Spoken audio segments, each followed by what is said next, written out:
నా కలే ఇలా నిజాలుగా నిలుస్తూ ఉంటే, నా కథలనే కవితలే పిలుస్తూ ఉంటే,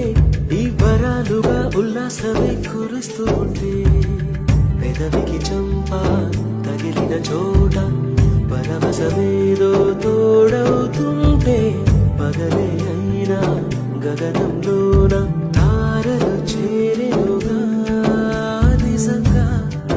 నేనేనా ఇలా నీ జతలో ఉన్నా, ఇదంతా